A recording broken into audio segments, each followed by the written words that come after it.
नजारा आजको। नमस्ते, फेरि पनि स्वागत छ है तपाईलाई यो मेरो सानो च्यानल अनमोल सिम्पल ब्लग्समा र डाइरेक्ट फ्रम घरको छप्पर है।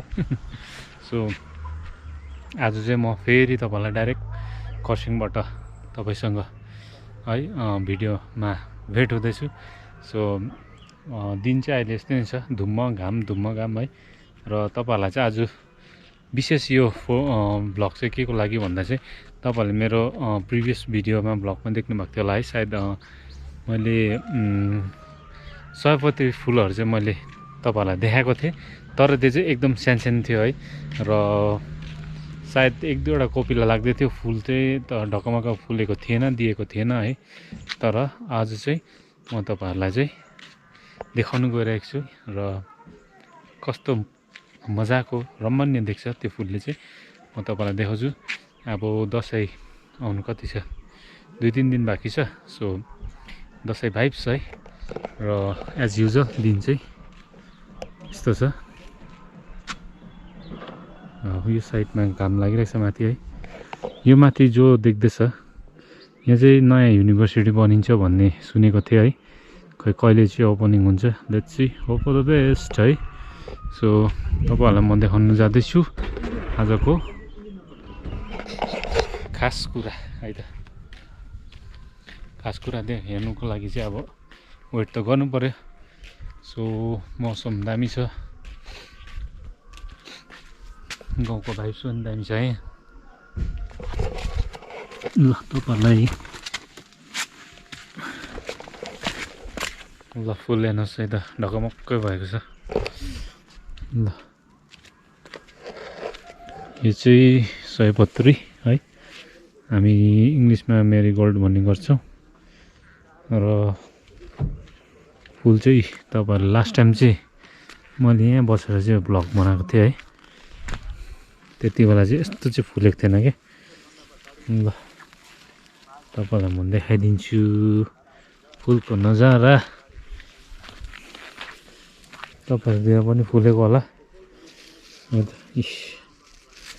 साह्रै दामी फुलेछ योपालि त, ठुल्ठुलो थुङ्गा लागेछ। ल अब सयपत्री चाहिँ मेन हाम्रो नेपालीको चाडबाडमा चाहिँ हामी युज गर्ने गर्छौँ है। सो यो चाहिँ केमा काम आउँछ भन्दा चाहिँ हाम्रो फुल चाहिँ मेनली तिहारमा है, भाइटिकामा युज हुन्छ। भाइटिकामा चाहिँ हामीले फुलको माला लगाएर चाहिँ दिदीहरुकोबाट आशीर्वाद दिन्छौँ है। र घरको दैलोमा है सजाउँछौँ, मजाको देख्छ है। र लेट्स सी अब दसैँमा तपाईहरुलाई म कसरी सजाउँछ है, भाइटिकामा कसरी लगाउँछ सयपत्रीको फुल, त्यो पनि देखाउने छु पक्कै नै है। र जसलाई चाहिँ अब यो त मैले भनिरहने होइन, यो सबैलाई प्रायःलाई थाहै छ है कि सयपत्रीको चाहिँ गुण के छ है। त्यो चाहिँ अब तपाईलाई थाहै छ। र पनि अब एउटा है, मान्छेले अहिले जस्तै अब संस्कृतिहरू अलिक हराउँदै गएको जस्तो पनि लाग्छ है। र देख्नु सक्नुहुन्छ है तपाईले सयपत्री चाहिँ योपालि मजाले ढकमक्क फुलेको छ। ल हेर्नुहोस्, ल यो चाहिँ सबै सयपत्री है। वाउ, दसैँको अब छेउछाउमा चाहिँ अब एकदमै रमाइलो दिनहरू हुन्छ है।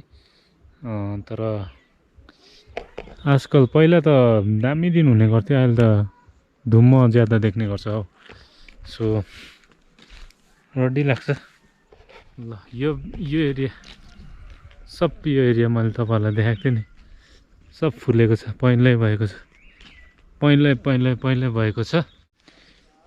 ल एकपल्ट अब हाम्रो फुलबारीमा पसेर हेरौँ हाम्रो सयपत्रीको रमणीय दृश्यहरू है त। म तपाईलाई सिनेमेटिक भ्यूमा चाहिँ देखाउँदिनँ है, तपाईलाई एकदमै र्यान्डमली देखाउने छु आज है। सिनेमेटिक भ्यूमा चाहिँ भन्दा चाहिँ यसरी र्यान्डमली हेर्नु मजा आउँछ नि त फुल चाहिँ है। ल ल ल एकचोटि म चाहिँ तपाईँलाई एकदमै भित्र नै पसेर तपाईँलाई देखाउँदैछु है यो सयपत्रीको रमणीय दृश्य। ल ल तपाईँलाई मैले लास्ट प्रिभियस भिडियोमा चाहिँ यो एरियामा चाहिँ फुलेको सानो भर्खर कोपिला लाग्दै गरेको मात्रै तपाईँलाई दर्शाएको थिएँ। तर आज चाहिँ मैले पुरा तपाईँलाई फुलेको पस्किँदैछु है। हेर्नुहोस् वाउ। ल तपाईँलाई चाहियो भने चाहिँ मलाई सम्पर्क गर्दा हुन्छ। भन्नु त सक्दिनँ किनभने यस्तो धेरै त छैन, थोरै मात्रामा है। खुसी लाग्छ सयपत्रीदेखि ढकमक फुलेको देख्दा, संस्कृति झल्किएको चाहिँ लाग्छ है। सो हाम्रो नेपाली संस्कृति झल्किएको जस्तै लाग्छ यस्तो सयपत्रीहरू देख्दा चाहिँ। ल अब दिन चाहिँ पानी चाहिँ नपरोस् है त। वाउ तपाईँलाई म देखाउँछु भनेको थिएँ नि त होइन। प्रिभियस भिडियोमा र तपाईँले हेर्नु भएको छैन भने चाहिँ गएर हेर्नुहोस्। प्रिभियस भिडियोमा चाहिँ मैले फुलेर देखाउँछु भनेको थिएँ। सो आज मैले त्यो चाहिँ तपाईँहरूलाई पुरा गरिदिएँ, पूर्ण गरिदिएँ। So let's see, hope for the best. तपाईँहरूलाई म अझै सयपत्रीको के गुणहरू छ त्यो पनि म नेक्स्ट भ्लगमा देखाउने छु। सो यो सर्ट भ्लग चाहिँ आज यतिमै एन्ड गरौँ है, ज्यादा नबोलाउँ भनेको जस्तो। वाउ